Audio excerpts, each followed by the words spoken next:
Good evening, a very good evening to our most revered Guruji, Dr. Ashok Kumar Mohanty sir, Dr. Milendra Rao sir, Dr. Narendra Gupta sir, Dr. Mahesh Chandra sir, our most senior and respected mentor, Dr. Manoj Jaiswal sir, Dr. Dilip Jani sir, Dr. M.B. Mahadik sir, Dr. S. Anand sir, Dr. Shashikant Shinde sir और हमारे सभी respected IHF family members. तो जैसा कि आप सभी को पता है, आज हमारे respected mentor doctor Shweta Agarwal ma'am ने अपनी बिटिया का केस प्रेजेंट किया है। तो सच में बहुत अच्छा सीखने को मिलने वाला है, क्योंकि हम सभी के लिए थोड़ा डिफिकल्ट होता है जब भी IPR में हमारी खुद की फैमिली में हमारे खुद के बच्चे का केस रहता है, तो हम प्रिजुडिस होते हैं या कुछ अलग अलग ऐसी दिक्कतें होती हैं, तो हमको बहुत डिफिकल्टी जाता है। लेकिन मैम ने बहुत ब्यूटीफुली अपनी बिटिया को इस स्टेट से निकाला है और उसको ठीक किया है। तो हमारी IHF फैमिली की ओर से सबसे पहले हम हमारे respected mentor doctor Shweta Agarwal ma'am का वेलकम करते हैं। Welcome ma'am, a very good evening. Thank you so much sir. आवाज आ रही है ना क्लियर? हेलो। थोड़ा कम है लेकिन अब आ रही है? जी जी जी ठीक है। सबसे पहले सॉरी, सबको वेट करना पड़ा मेरी वजह से। और रास्ते में थे हम लोग, मुझे पता था लेट होगा बट थोड़ा ज़्यादा ही लेट हो गया। सबसे पहले ग्रेटिट्यूड दूंगी डॉक्टर हनुमान सर, जिन्होंने होम्योपैथी दिया हम सबको, doctor ML Sehgal sir, Mahesh Chandra sir, Dilip sir, Manoj sir, Parveen sir और पूरी IHF फैमिली, क्योंकि इन सब की वजह से ही हम सब कुछ न कुछ सीख रहे हैं। मैंने बहुत कुछ सीखा है, तो सबको ग्रेटिट्यूड। और मेरा केस मैं बताती हूँ। सर केस बताना है या डिस्कस हो चुका? अभी हेलो। किया नहीं है हमने। ठीक, बता दीजिए, आपको मैं जैसे जैसे मतलब जहाँ पे पॉज लेके करना है आप प्लीज वैसे फॉलो। ठीक है, पहले मैं एक बार शॉर्ट में वापस बता देती हूँ, फिर हम ऑडियो एक बार सुन लेंगे।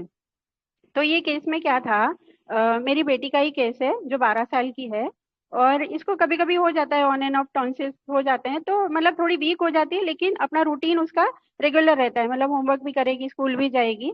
तो इस बार क्या हुआ ना, ये बीमार हुई तो इसको फीवर भी आया जो जनरली नहीं आता है, और बहुत वीक हो गई, और उसने स्कूल जाने से भी नेक्स्ट डे मना किया कि मैं स्कूल नहीं जाऊंगी। रात को बोल के सोई कि मैं कल, मुझे मत उठाना, मुझे नहीं ठीक लग रहा है, मैं स्कूल नहीं जाऊंगी। मैंने कहा ठीक है।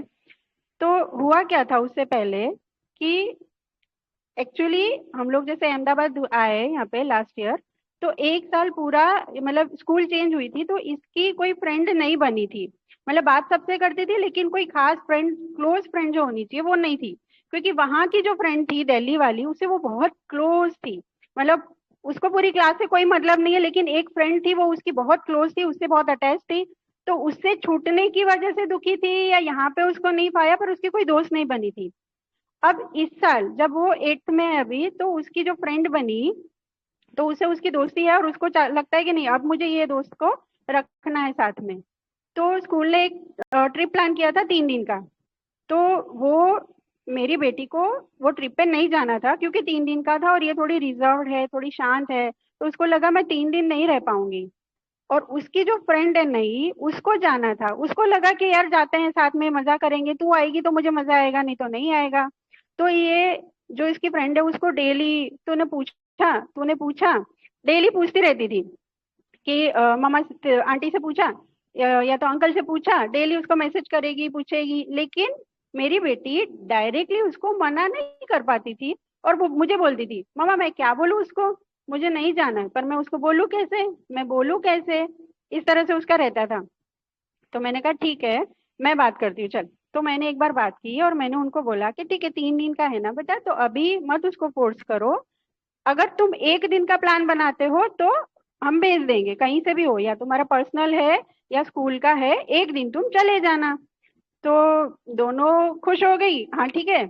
और दोनों ने स्कूल में प्लान बना लिया कि जो फ्रेंड है वो मेरे घर पे आएगी और सब खाएंगे पिएंगे मस्ती करेंगे, पिज्जा पार्टी, और गाने गाएंगे, बहुत इसको सिंगिंग का बहुत शौक है, तो गाने गाएंगे और बहुत सारी बातें करेंगे, डांस करेंगे। ये सिंगिंग और डांसिंग में भी बहुत अच्छी है मेरी बेटी, तो ये सब चीजें उसको करनी थी।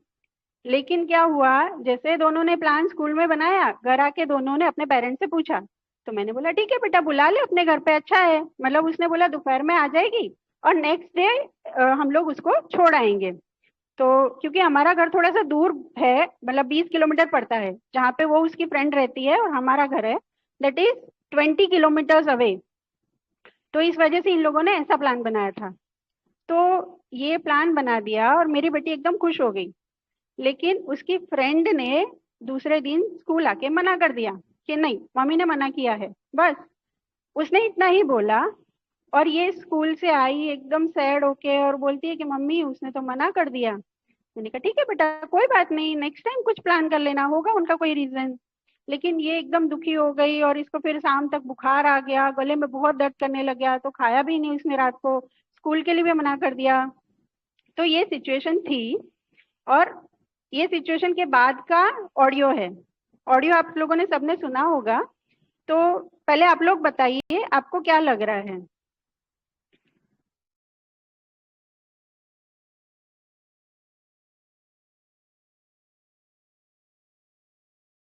हेलो, केस सबको समझ में आया ना, या किसी को कोई क्वेरी है तो प्लीज पूछिए।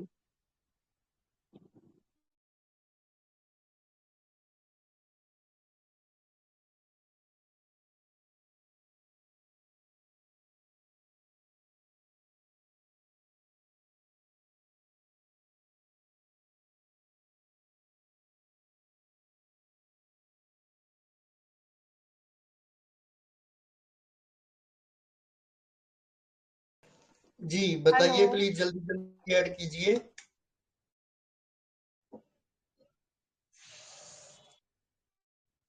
सर ये डिसअपॉइंटमेंट लगा है मुझे तो। और जी सर। मतलब वो पहले ही मतलब अम्यूजमेंट डिजायर में थी वो, और काफी रिजर्व भी है, तो लैकेसी सी लग रहा है sir. Okay sir, thank you. Thank you.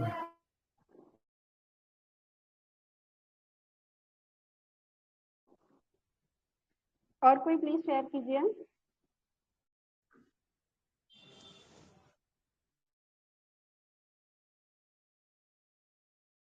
जी बताइए please. Good evening ma'am. Good evening ma'am. हाँ, आपकी बेटी अपने दोस्त के साथ वो मजा मस्ती करना चाहती थी और नाचना गाना सब करना चाहती थी, लेकिन उसके फ्रेंड ने जब उसके स्कूल में उसे ना बोला, बाकी का उसने तो कुछ उसको पूछा नहीं, लेकिन वो हर्ट हो गई। और उसके मन में जो वो एक्साइटमेंट था कि हम ऐसा करेंगे वैसा करेंगे, वो सब उसकी वजह से डिसअपॉइंटेड हो गई। और घर आते ही उसको वो ग्रिप में ऐसे छोटी बच्ची को ग्रिप कितना कितना चाहिए ऐसा, तो वो ग्रिप में चली गई और आते ही उसको फीवर आना शुरू हो गया। और सब अपने जबकि वो बीमार पड़ती थी तो स्कूल नहीं जाना छोड़ती नहीं थी, लेकिन इस बार क्या हुआ कि उसको स्कूल भी जाने का मन नहीं कर रहा था। तो और कुछ भी करने का मन, वो भी ऑडियो में बताती है कि मुझे कुछ भी करने का मन नहीं होता है मम्मा, ऐसा बोल रही है। और वो सैड हो गई ज्यादा और डिसअपॉइंटमेंट, और इस सब लेके मुझे इग्नेशिया लगती है। Okay, thank you. Very nice, very nice, thank you ma'am.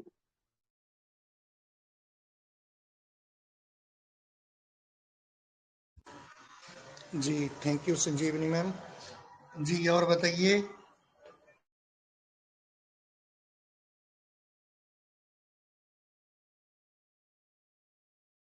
मैं डिस्क्लोज कर दूं क्या सर? जी मैम, जैसे भी आपको ठीक लगता है आप वैसे कंटिन्यू ठीक कीजिए, है, नो इशू। बहुत ठीक है, बहुत छोटा सा केस है तो मैं डिस्क्लोज कर देती हूँ। ठीक है।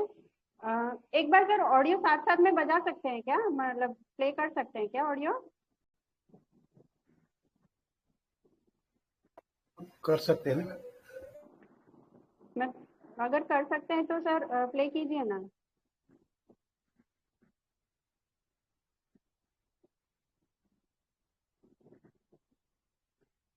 Hello Parveen sir.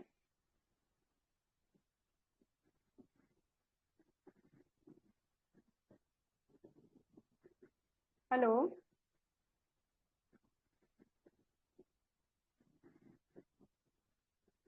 हेलो, नमस्ते मैम। हेलो। नमस्ते मैम। हाँ सर, ऑडियो ऑडियो साथ में प्ले होगा क्या? हाँ हाँ हाँ, बिल्कुल होगा मैम, मैं करता हूँ। थोड़ा ठीक, नेटवर्क का इशू हो गया था और ठीक है। तब तक गायत्री कंटिन्यू मैम आप करें। बताइए। आप, हाँ गायत्री मैम तब तक आप बताइए। मैम, मैंने अभी केस सुना बाहर निकल के, मैं भी नहीं सुनती। तो इसमें क्या है ना कि आपकी बिटिया को बुखार आ गया। अब उसमें वो तो नहीं समझ में आ रहा है कि उसको इंसल्ट फील हो रहा है कि उसकी मम्मी ने मना कर दिया। मुझे इसमें इसकी डिग्निटी वाली जो है ना वो लग रही है। इसको चोट लगा है, इसको तकलीफ हुआ है कि आंटी ने मना कर दिया मेरे फ्रेंड को आने से। यही वजह है कि ये, और इस बात के लिए वो कुछ बोल भी नहीं सकती है। मतलब पुअर फीलिंग भी है ना, अगर सोचा जाए तो। अगर वो फील कर रही है तो ये तो मेरा वो हो गया।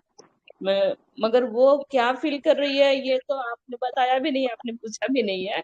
सिर्फ ये है कि इस वजह से उसको बुखार लगा, तो इसमें मुझे यही लग रहा है उसको बहुत डीपली हर्ट हुआ है ये। अगर वो यही सोच रही है तो ये इग्निशिया नेट्रम में भी जा सकती है। Okay, nice. मैंने एक्चुअली लिखा था कि वो एकदम शांत हो गई थी। दूसरा उसका एक एडेप्टेशन मैं ऐड करूंगी कि जैसे वो शाम को लेटी हुई थी, तो जब मैं वो सोफा पे लेटे लेटे टीवी देख रही थी, मतलब कुछ कर नहीं रही थी लेकिन लेटे लेटे टीवी या तो मोबाइल देख रही थी। फिर जैसे ही मैं सोफा पे बैठी ना, तो उसने बोला कि मम्मा आप मेरे पास में आके बैठो और मेरे ऊपर हाथ रखो। उसको, वो हमेशा बीमार होती है तो उसको लगता है कि आप मेरे पे हाथ रखो, तो ये चीज उसको होती है। ये एक एडेप्टेशन था जो मैंने मेंशन किया है ग्रुप में। और ऑडियो से आपको उसका टोन और उसकी फीलिंग के बारे में और क्लियर होगा। तो हम ऑडियो प्ले, अगर सर होता है तो प्लीज ऑडियो प्ले कीजिए, उसकी टोन भी हमें पता चलेगी। Okay ma'am. हेलो। जी मैम, मतलब ग्रुप हाँ, में जो आपने डाला है वो वाला। वही सर। हाँ सर, वही सर। हाँ हाँ, दत्तात्रेय जी सर कुछ कहना चाह रहे हैं, पहले आप बोल दीजिए सर। हाँ, ठीक है। अभी अभी मैंने केस पढ़ा और आपसे सुना भी। तो इसका मुझे ज्यादा लग रहा है कि ये डिसअपॉइंट हो गई। मतलब उसको जो खेलना था उसके साथ मजा मस्ती करनी थी फ्रेंड के साथ, वो डिसअपॉइंट हो गई। और डिसअपॉइंटमेंट होने के बाद उसको तकलीफ शुरू हो गई। और बेसिकली इसका नेचर कैसा है, तो ये माइल्ड है, बहुत यील्डिंग है, रिजर्व नेचर लगा मुझे इसका। किसी के साथ ज्यादा मिक्सअप नहीं होती, तो ये फ्रेंड के साथ मिक्सअप हुई। फिर भी उसके साथ अभी मजा मस्ती करनी वो नहीं मिल रही उसको। ये कोई एक कारण हो गया। और दूसरा इसका नेचर ऐसा है कि ये यील्डिंग बहुत लगी मुझे, या खुद ऐसा नहीं बोल नहीं सकती, किसी को मना नहीं कर सक रही। जो कि आपको बोल रही थी कि आप बोल के बताओ इनको कि मुझे नहीं आना वगैरह ऐसा। तो ये सब सोचकर, और जिसका जैसे बीमार गिरने के बाद जैसा उसका अडेप्टेशन है कि मम्मा आप पास बैठो मेरे पे हाथ रखो वगैरह, ये सब, और उसका टोन जो सुना मैंने, तो ये सबसे मुझे ज्यादा पल्सिटिला लग रही। ख्याल तो इग्निशिया का भी आ रहा है, लेकिन ज्यादा मेरे को पल्सिटिला अभी फील हो रहा है ज्यादा।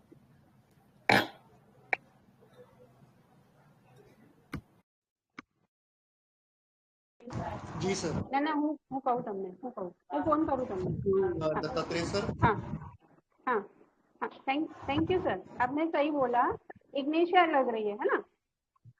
इग्निशिया लग रही है, लेकिन मुझे अभी थोड़ा सा पल्सिटिला का फील आ रहा है मैम।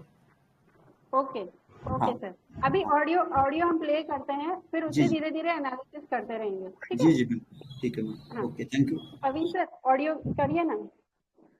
जी मैम। हेलो, एक छोटा सा केस बताती हूँ। मेरी डॉटर का ही ये है। वाला नहीं सर, मेरा एक्चुअली नहीं। क्या उसको मेरा नहीं सर, जो मेरी और बेटी की बात हुई का जो ऑडियो था ना, एक और मतलब ऑडियो आपने मैंने शेयर, ग्रुप में शेयर किया है, कहाँ पे है मैम? एक्चुअली मैंने वो देखा नहीं, सॉरी। ग्रुप ग्रुप में ही है सर, हमारी दोनों की फोन पे बात हुई थी, वो है। एक सेकंड, मतलब ये जो ऑडियो आपने शेयर किया है इसके बाद किया था ग्रुप में? हाँ हाँ सर, मैं वापस आपको भेजती हूँ नहीं तो। जी जी, बस मेरे को एक सेकंड दीजिए, मैं ग्रुप में ही इसको ले लेता हूँ, होगा।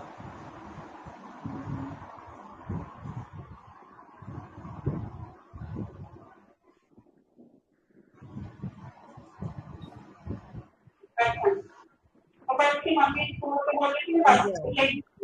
है। मम्मी तो ना बोल। अच्छा, तो पर उसकी मम्मी तो वो तो बोल रही थी ना वापस पूछेगी।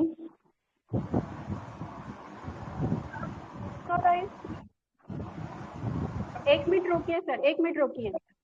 तो क्या पता जी। एक मिनट रुकिए सर। देखियो, जैसे ये मेरी और मेरी बेटी की बात हुई थी, मेरी बेटी घर पे थी और मैंने इसको कॉल किया था, ठीक है। तो इसने इनिशियली इसने क्या बोला कि मैंने उससे पूछा कि क्या टेंशन हो रहा है, फिर मैंने ऑडियो स्टार्ट किया था। तो उसने फर्स्ट सेंटेंस वो बोला, उसकी मम्मी ने मना कर दिया, ठीक है। ये उसका फर्स्ट सेंटेंस था। और क्या हुआ था कि जब इसको ट्रिप पे ले जाना था तो उसकी फ्रेंड ने बहुत कॉल किए थे, लेकिन एडेप्टेशन देखो, इसने एक भी बार उसको दोबारा नहीं फोर्स किया। मैंने इसको बोला कि तू तो बोल रही थी वो वापस पूछेगी, तो वहां पे देखो गैप है। फिर से प्ले करो सर, एक बहुत लंबा गैप है। जी ma'am.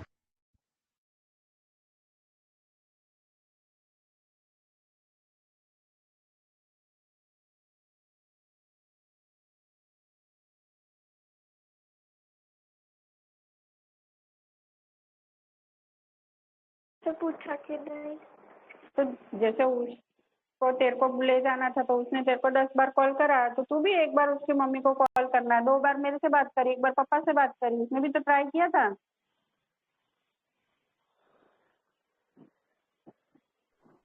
Again a call, again a call. हाँ, तो तूने क्यों ट्राई नहीं किया? कल एक बार फोन करा था, अभी कल आज शाम को एक बार फोन करूंगी और कल एक बार फाइनल फोन करूंगी। करेंगे दिन में एक ही बार, बस दिन में एक ही बार।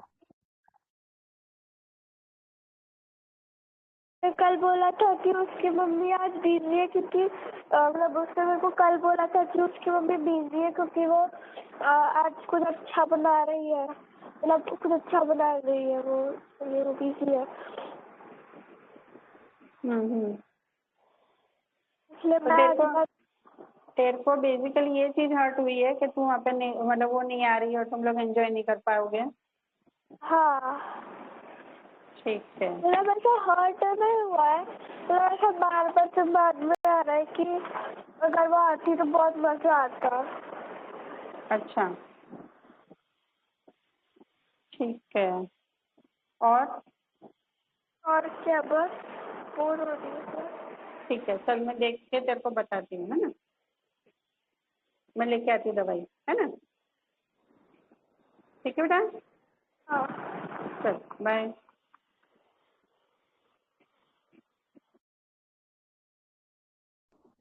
देखो जी तो मैम। आप लोग, हाँ, तो ये ऑडियो सबने सुना। जब मैंने उससे पूछा कि क्या प्रॉब्लम है, तो उसने सीधा यही बोला कि उसकी मम्मी ने मना कर दिया।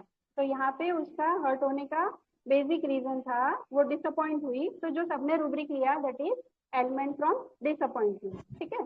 फिर उसने दूसरा क्या बोला ना कि मैंने उससे पूछा कि उसने तो देखो 10 बार कॉल की के पूछा था, तो तूने क्यों ट्राई नहीं किया ना। ये इसने क्या किया, उसने मना किया तो ठीक है, उसके आगे इसने कोई रिएक्शन नहीं दिया कि मुझे गुस्सा आया। कहीं पे भी इसने नहीं बोला कि मुझे गुस्सा आया, ठीक है। इसने कुछ भी उसके बारे में नहीं बोला कि मुझे ये चीज मतलब उसने ऐसा किया या उसको ऐसा नहीं करना था, या उसकी मम्मी ने क्यों मना कर दिया, वो कोई रिएक्शन नहीं था। इसने बस इतना बोला कि मना किया। मैंने बोला तो वापस पूछती ना, तो वहां उसने एक लंबा पॉज दिया, वो चुप थी। फिर वापस मैंने उससे पूछा कि तू वापस पूछेगी, तो उसने बोला कि हाँ कल पूछा था, आज पूछूंगी और एक बार कल पूछूंगी, मतलब दिन में एक बार, जबकि उसकी फ्रेंड ने दिन में 10 बार उसको पूछा था। और इसने क्या किया, फ्रेंड को पूछना नहीं है, ठीक है, बार बार पूछना नहीं है, और मम्मी बिजी है क्योंकि कुछ बना रही है। पर आप बात तो कर ही सकते हो, लेकिन ये इतनी रिजर्व्ड है, इतनी शांत है कि इसने सामने उसकी फ्रेंड को एक बार भी कोई रिएक्शन नहीं दिया और ना ही उसकी मम्मी से बात की। तो मुझे ये समझ में आ गया कि ये हर्ट हुई है। क्यों? क्योंकि इसको मजे करने थे। तो मैंने उससे पूछा कि तुझे इसलिए बुरा लग रहा है कि तुम एंजॉय नहीं कर पाओगे, तो वहां इसने तुरंत हाँ बोला है।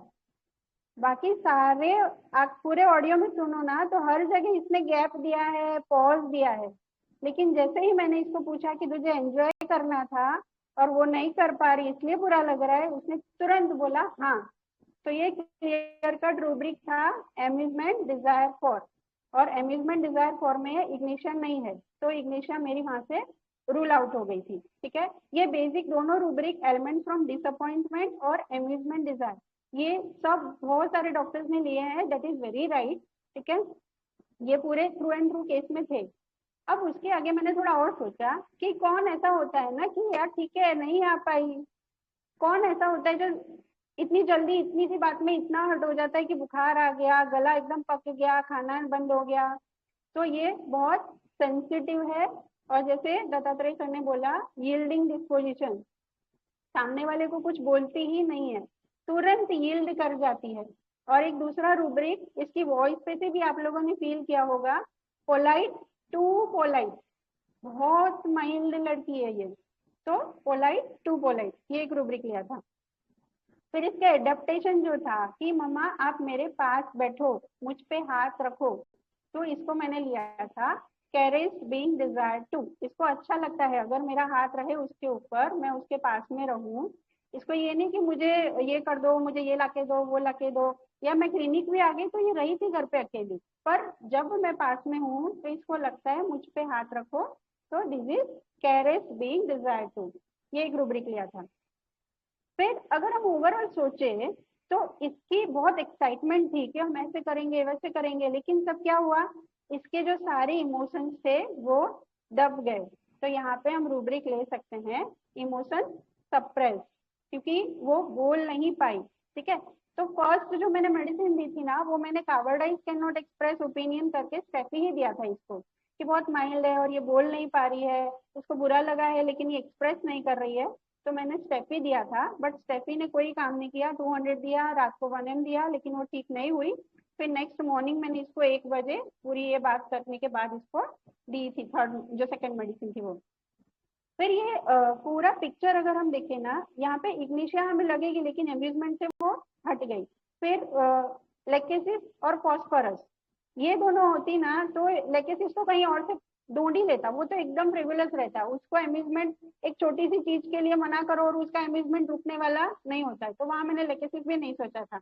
फिर जो इसने लास्ट में बोला है कि मैंने पूछा क्या कुछ पूछा मैंने और कुछ, हाँ, तो उसने बोला और कुछ नहीं, बोर हो रही हूँ, है ना। इसको बहुत बोर लगता है अगर इसके साथ कोई हो नहीं, अकेली होती है, इसको बहुत सिलेक्टेड कंपनी चाहिए, लेकिन वो चाहिए, अगर वो नहीं है, टीवी मोबाइल नहीं है तो बहुत बोर होती है। तो NUI जो सब लोगों ने लिया है NUI। और पूरा केस जो मैंने सोचा, एक रूब्रिक मैंने और दिमाग में आया कि ये क्यों अपनी फ्रेंड को नहीं बता रही है, क्योंकि ये अपनी फ्रेंड को खोना नहीं चाहती है। तो सिंपल रूब्रिक एक मैंने और लिया था, that is fear of rejection. इसीलिए वो उसको डायरेक्टली मना नहीं कर रही थी कि मैं नहीं आऊंगी, क्योंकि डायरेक्टली मना करेगी और अगर वो मुझे छोड़ देगी तो ये चीज उसको थी। और अगर यहाँ पे भी इसने अगर कुछ आर्ग्यूमेंट की कि एक दिन की तो बात है तू आ जा ना, और अगर उस आर्ग्यूमेंट में उस फ्रेंड को बुरा लग गया और वो मुझे छोड़ देगी तो, वो मुझे रिजेक्ट कर देगी तो, ये डर से ये बहुत माइल्डली अपने आप अंदर अंदर बर्दाश्त कर रही थी, एक साइलेंट ग्रीफ था इसके अंदर, और अपने आप ही बर्दाश्त करके ये बीमार हुई। तो ये एक रूब्रिक और हमें मिलेगा कि fear of rejection, fear of being alone, ऐसे रेट्रो में हम रूब्रिक लगा सकते हैं। तो ये सारे रूब्रिक लेके मैंने उसको मेडिसिन दी थी कार्सिनोसिन। तो बहुत सारे डॉक्टर्स ने पकड़ा है कार्सिनोसिन। कार्सिनोसिन 30 का डोज दिया था पहले मैंने उसको, और कार्सिनोसिन 30 वाटर डोज देने के बाद उसको मैंने पूछा 10 मिनट के बाद कि कैसा लग रहा है, उसने बोला मम्मा बहुत अच्छा लग रहा है, अब मुझे गले में ठीक लग रहा है, फीवर तो है लेकिन मुझे गले में बहुत आराम लग रहा है। फिर उसके बाद जब मैंने 2 शाम को पूछा 4 बजे, तो उसने बोला कि मम्मा बेटर लग रहा है, गले में काफी बेटर है, मुझे बुखार भी नहीं है, भूख भी लग रही है। फिर उसने शाम को थोड़ा सा नाश्ता वगैरह भी किया और शाम तक बिल्कुल ठीक हो गई थी। 3 बार रिपीट किया था मैंने, 1 बजे दिया था, 4 बजे दिया था और रात को 10 बजे दिया था। सेकेंड डे स्कूल चली गई, उसके बाद मुझे देने की जरूरत नहीं पड़ी। तो ये केस था। आया समझ में? कुछ क्वेरी है कुछ? मैम बहुत बढ़िया। एक बार वो वाला जो रूब्रिक बता दीजिए ना, उसमें केयर्स बीइंग डिजायर्ड टू बे के बाद में जो आपने लिया उसके सारे प्लान फ्लॉप हो गए, तो उसके लिए आपने कुछ बोला था, वो जरा से रूब्रिक बताइए ना। नहीं मैम, प्लान का तो नहीं सोचा था मैंने। हाँ, प्लान्स मेकिंग मैनी मतलब प्लान्स में बच्चे ने सोचा था ना आएगी तो मजा करेंगे, खेलेंगे, गप हाँ मारेंगे, ये सब। हाँ, एक बट बार वही रूब्रिक वो बस पूरा बोल दीजिए आप। मैं वापस सारे रूब्रिक जो मैंने सोचे थे हाँ वो मैं हाँ बता देती हूँ। कुछ हाँ कुछ मैंने 2-3 ही रूब्रिक लिए थे। First rubric, element from disappointment. Second, amusement desire, क्योंकि वही उसको चाहिए था। थर्ड, इमोशन सप्रेस, वो बोल नहीं पा रही थी, उसकी जो भी एक्साइटमेंट थी वो सारी सप्रेस हो गई थी। और इसका जो नेचर है, yielding disposition, sensitive and polite to polite. जो इसका हाउ ऑफ द पेशेंट है वो एकदम पोलाइट रहता है, ये कितना भी गुस्सा हो लेकिन उसके आपको दिखेगा नहीं। और फियर, लास्ट जो रूब्रिक था that is fear of rejection. इसने नहीं बोला, उसका रीजन यही था कि उसको लगा था कि मुश्किल से जो एक फ्रेंड बनी है वो भी अगर छूट जाएगी तो, इसलिए इसका जो सारा एडेप्टेशन था बहुत यील्ड करके जैसे वो बोल रही थी वैसे की करे जा रही थी ये। तो फियर ऑफ रिजेक्शन मैंने लिया था। और एनयूआई भी लगा सकते हैं, और एक rubric fear of being alone भी लगा सकते हैं। उसको ये था ना कि अगर मैं बोल दूंगी तो फिर मैं अकेली पड़ जाऊंगी, अगर इसने मुझे छोड़ दिया तो मैं अकेली पड़ जाऊंगी, तो फियर ऑफ बीइंग अलोन भी लगा सकते हैं। थैंक यू मैम, बहुत बढ़िया केस। बढ़िया केस था मैम। Thank you. कार्सिनोसिन तो आया था दिल में, लेकिन मैंने सोचा था कि कार्सिनोसिन प्लीज करेगा, ज्यादा प्लीज करेगा, तो फिर उसके साथ गया होता कार्सिनोसिन, ऐसा मैंने सोचा था। और ये जो मैडम आपने सोचा ना कि रिजेक्शन का फियर था, वो कैसे मतलब एनालाइज किया कि उसने बोला था, ये कि आपने एनालाइज किया इसको? ये एक्चुअली है ना सर, बहुत बार ऐसा होता है कि मेरा नेचर थोड़ा ऐसा है कि भाई बहुत बुरा लग रहा है किसी चीज को तो आप डिस्कस कर लो, लेकिन ये बोलती नहीं है। तो कितनी बार मैंने इसे पहले पूछा था एक बार कि बेटा तू बोलती क्यों नहीं है, तो उसने ये बोला था कि मम्मा मैं बोलूंगी और उसको बुरा लगेगा तो फिर वो भी मुझे छोड़ देगी। ये उसने बहुत पहले बोला था, वो मुझे याद आया। अभी रिसेंटली उसने नहीं बोला था, लेकिन ये चीज उसके माइंड में रहती है, वो मुझे पता है।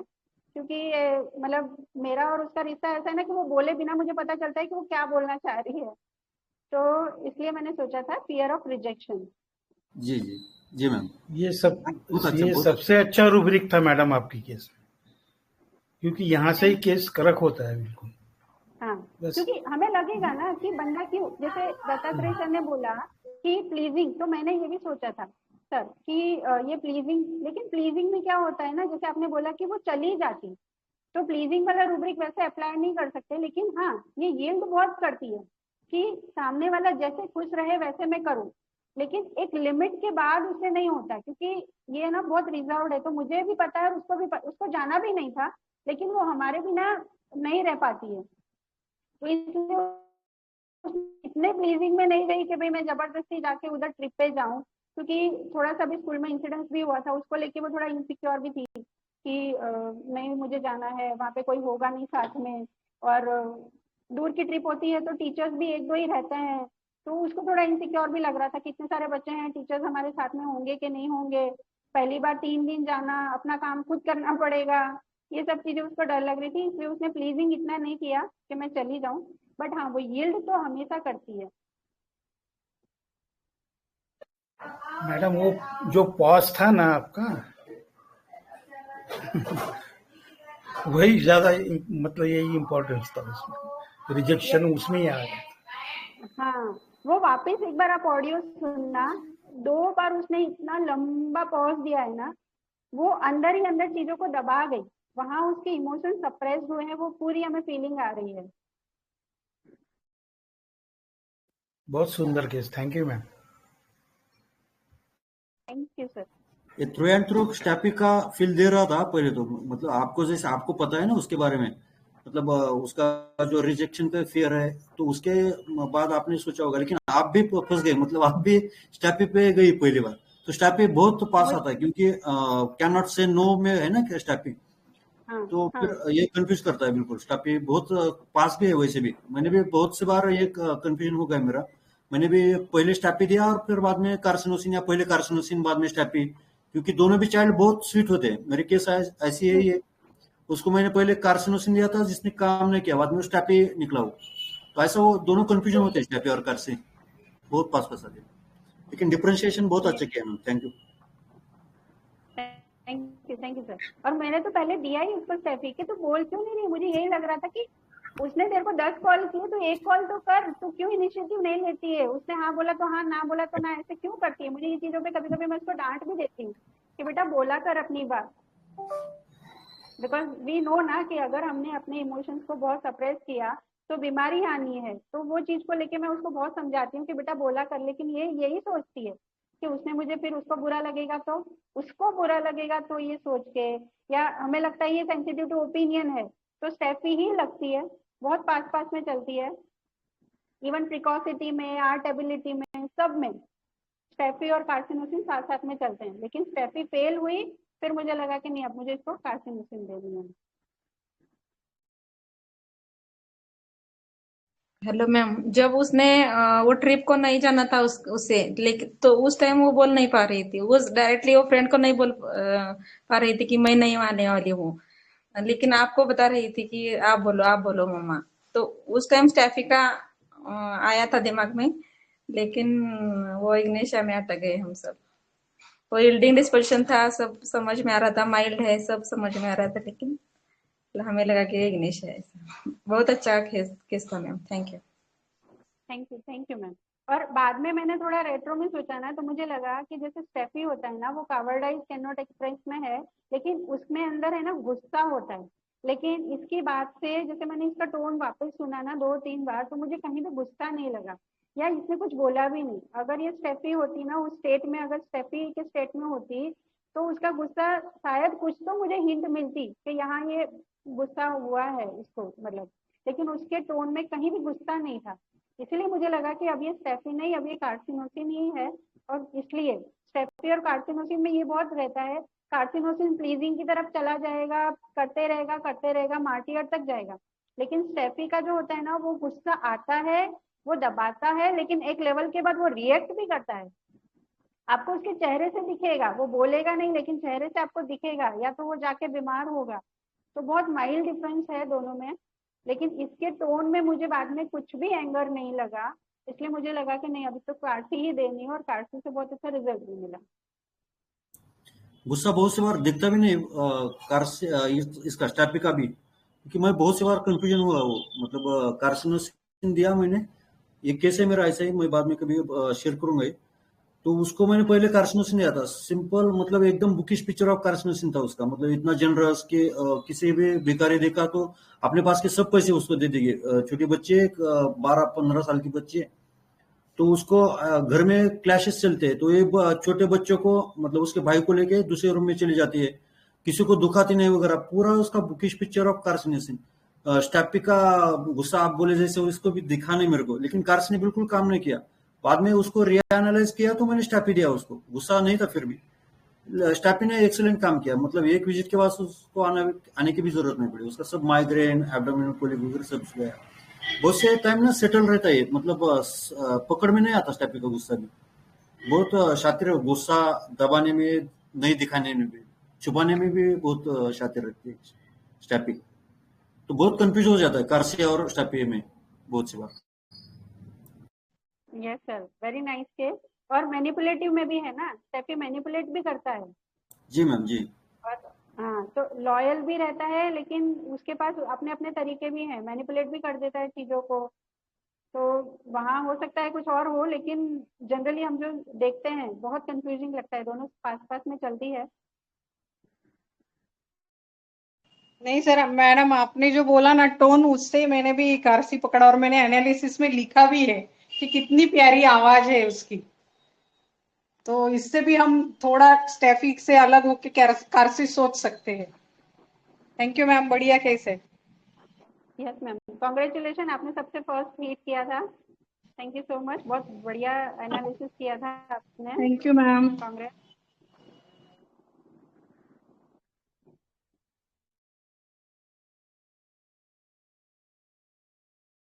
हाँ, बहुत बढ़िया केस मैम, धन्यवाद। और ये एक yielding dispositions can not say no, उसमें दोनों पड़ी हुई है, स्टैफिसेग्रिया भी है और कार्सिनोसिन भी है। Yes sir. और पल्स पल्स से डीडी 3-4 डीडी जैसे मैंने बोल दिया, एक तो लेकेसिस का कि भाई वो तो अम्यूजमेंट में रहता है, फ्रिवोलस रहता है, तो इतनी छोटी सी बात को लेकेसिस है ना थोड़ा स्ट्रॉन्ग एनिमल है, तो वो रिवेंज का सोचेगा। अगर उसको सीरियसली गुस्सा आया होगा ना तो वो रिवेंज का प्लान बनाएगी, अब मेरी बारी आने दे, देख मैं उसको दिखाती हूँ।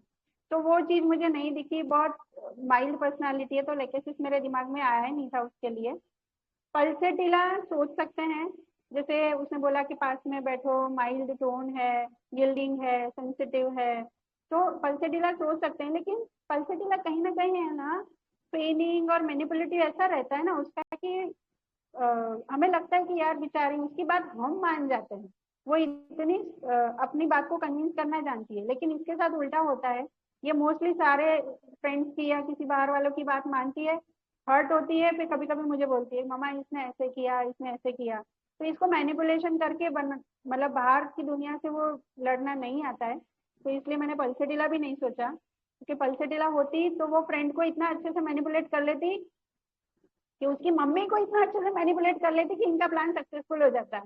लेकिन इसने बात तक नहीं की थी वहां पे। फिर स्टेफी जो मैं देख के फेल हो चुकी थी, और एक डीडी में फॉस्फोरस आ रहा था सबके, लेकिन फॉस्फोरस भी, अभी फॉस्फोरस तो बिल्कुल नहीं सोचा, क्योंकि मैं थोड़ा इसको जानती भी हूँ। 1 साल तक इसकी कोई फ्रेंड बनी ही नहीं थी, क्योंकि ये बहुत रिजर्व्ड है। उसकी जो फ्रेंड थी ना दिल्ली वाली, आज भी वो उससे बात करती है तो घंटों तक बात करती है। फॉस्फोरस का क्या है ना, वो तो जिसके बिजनेस वाला बंदा है वो तो हर किसी के साथ बनाएगा, जहाँ भी किसके क्या क्या काम लग जाए क्या पता। लेकिन ये ऐसी नहीं है, सबके साथ कम मिक्स होती है, तो मैंने फॉस्फोरस भी नहीं सोचा था। और किसी को कुछ केस के रिगार्डिंग कोई क्वेरी कुछ हो तो पूछिए।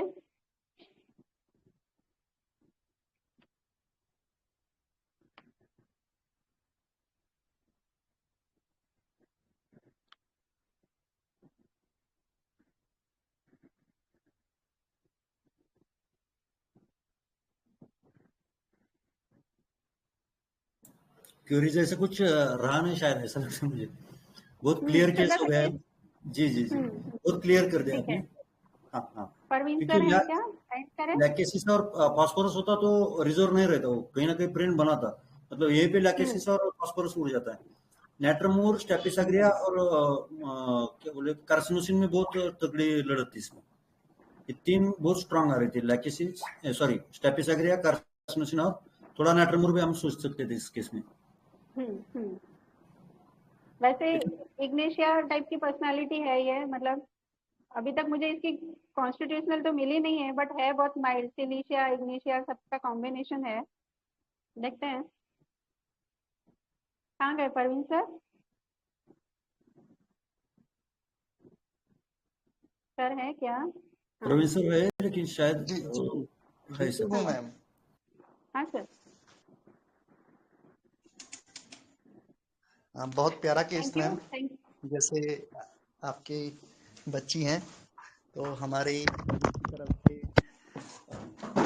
सॉरी उसको मतलब ढेर सारी शुभकामनाएं, वो अपनी लाइफ में खूब अच्छा करे, खूब आगे बढ़े, और हमेशा स्वस्थ रहे, और आपका नाम रोशन करे, और हम सभी की फेवरेट होम्योपैथ बने। इससे अच्छी मैं और ब्लेसिंग नहीं दे सकता हूँ, इतना बोल सकता हूँ। बाकी जब वो मतलब डिसाइड करेगी करियर के बारे में, तो वो उसका चॉइस होगा।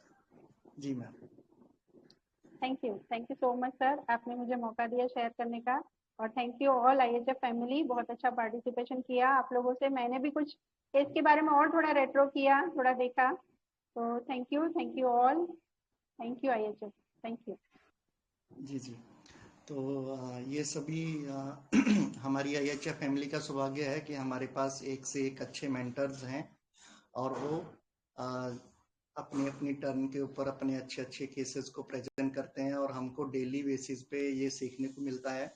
और ये सिर्फ और सिर्फ हमारी IHF फैमिली मेंबर्स के चलते है, क्योंकि वो उस तरह से पार्टिसिपेट करते हैं, उस तरह का मतलब अफेक्शन शो करते हैं, उस तरह का डेडिकेशन दिखाते हैं। और ये मतलब बिना किसी प्लानिंग के होता है, ऐसा नहीं है कि हम कुछ लोगों को चैनलाइज करते हैं और उस तरीके से होता है, ये खुद ब खुद नेचुरल आता है। तो इसके लिए सच में जब से IHF बना है, तब से मैं हमारे एक एक IHF फैमिली मेंबर्स का और मेंटर्स का बहुत आभारी हूँ। मैं जस्ट मतलब थोड़ा चीज़ों को मैनेज करता हूँ, उसके अलावा हमारे मेंटर्स का बहुत हार्ड वर्क है। हमारे मेंटर्स बोलते हैं कि चांस दिया केस प्रेजेंट करने का ये सब, लेकिन मेरा totally opposite point of view है इसको लेके कि हमारे मेंटर्स ने हमारे लिए समय निकाला और हमको अपना जो मतलब एक प्रीसियस जो टाइम होता है और जो नॉलेज होता है वो दिल खोल के वो शेयर करते हैं। तो हमारी IHF फैमिली की ओर से एक बार फिर से हमारे सभी रिस्पेक्टेड मेंटर्स का और हमारे आज के respected mentor doctor Shweta Agarwal ma'am का बहुत बहुत आभार।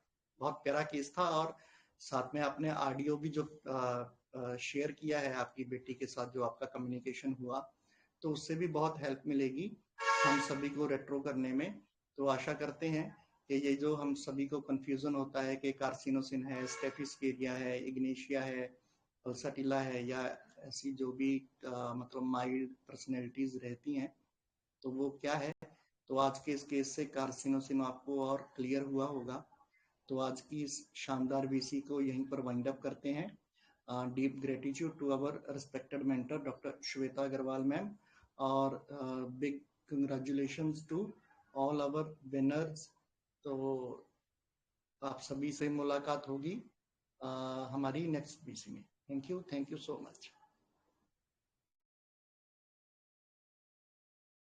Thank you sir.